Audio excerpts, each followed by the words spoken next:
What up, y'all? Today we're in Sonoma having Cabernet Sauvignon. Let's get it. Welcome to another episode of Wine Still of the Week, where I go find a bottle that is under $20, is punching above its weight class.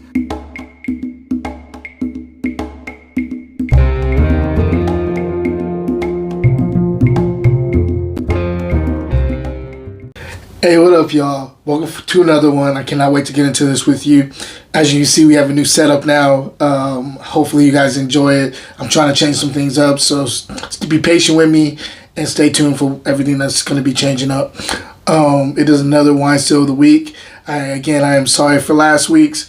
I had a lot of stuff going on. I'm happy to be back and be able to share some wine with you guys today. Before I get into the wine, newsletter. If you haven't subscribed to my newsletter, Grapes and Sand, please do.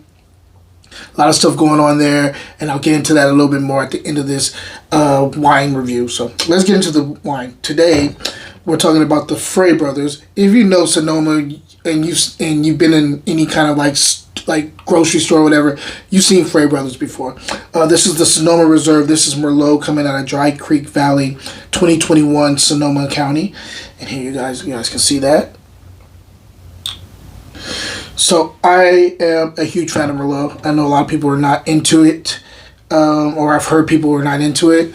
A lot of people I know that are in the industry love Merlot, so it just is what it is.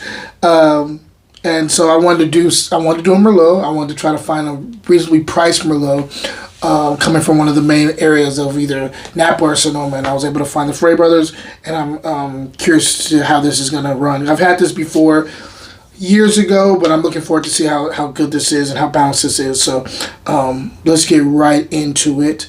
On the nose, I get wild raspberries. I'm also getting a little bit of plum going on, black plum. There's also a floral component here. I'm definitely getting violets on the nose. There's like a little bit of like a wet soil thing going on. It's really reminding me of like Right Bank Bordeaux a little bit on the nose. Not as far as there is a little bit more, I would say, ripeness of the fruit because there's more sunshine out here.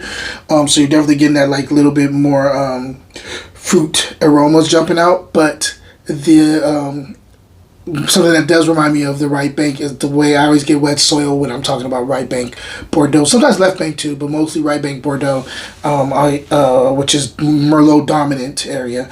I normally get a little bit of like a wet soil, so I'm definitely getting that here. I just opened up this bottle, so I'm swirling a little bit to try to see what else is going on here. I'm definitely getting a little bit of black currant and black licorice here too. And some coffee grounds. Let's go ahead and taste it and see if everything's translating to the palate. Wine Still of the Week. We'll be right back. I've just created a show called Drinking with Dads, and I'm a wine dad, like a regular dad, but aged. To pick up your own V-neck, go to the link in my bio or fruitandglassgear.etsy.com. Cheers. Now back to the show. This is nice.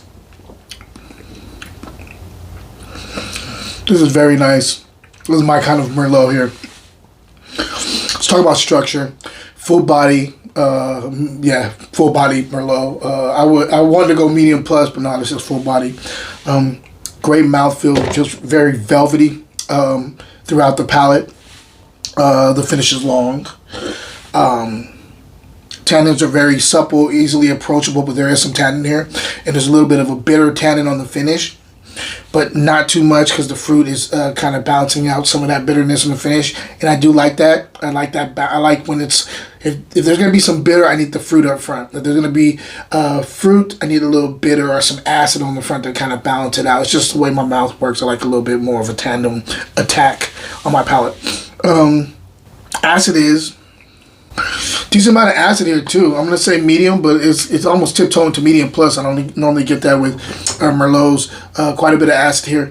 Let's taste a little bit more. Should have poured myself some more, huh?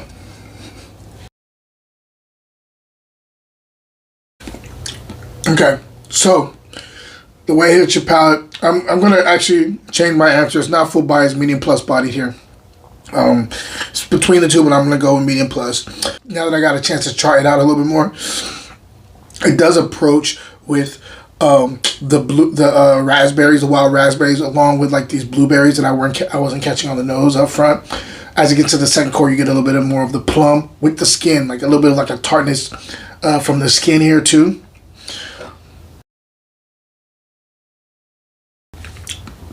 Moving on to the third quarter into the finish, that's when kind of the earthy stuff starts to kick in. You get a little bit of like that soily black currant kind of licorice thing going on, and I dig it. Like this, I like the complexity. I like the upfront fruit, but then it kind of gets into like the nuts and bolts, the things that grows the things that are there to, you know, elevate it a little bit. Other than currant is a fruit, but I'm saying like with the earthy, like with the wet soily kind of like licoricey minerality thing on the finish. This definitely gets a little bit more earthy in the mid palate to the finish, which I love. And the finish is there's a nice long finish. I really like this wine. Highly recommend it if you guys get a chance to get your hands on it. Yeah, I like this. I think a nice little New York cut steak. This would go really good with that. I think this could go really good with like peppers. Even if you do like some like, I normally don't say like a bigger wine with like peppers, but like if you're doing like some kind of like marinated peppers, grilled, like shishito or something like that, I think this would go really good with that. Definitely like pork chops. I think this would kill with pork chops. This is one, I really like this wine. If I'm scoring this wine, I'm going 90. I'm going 90 flat. I'm going 90 with this. And where I got this from Costco for under $12. So this is definitely falls in the wheelhouse of wine steal of the week. It's right below that. It's below that $20 mark, and it's punching above. It's definitely punching above its weight class on this one. So highly recommend this. Get a chance to get this wine out of Costco.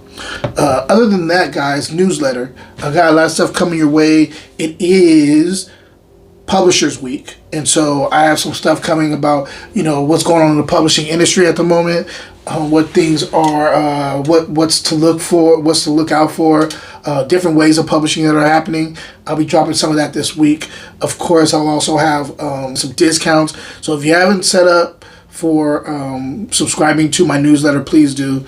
Again, it's free, but if you want to buy me a cup of coffee monthly, pay the $5, and then you'll have access to everything.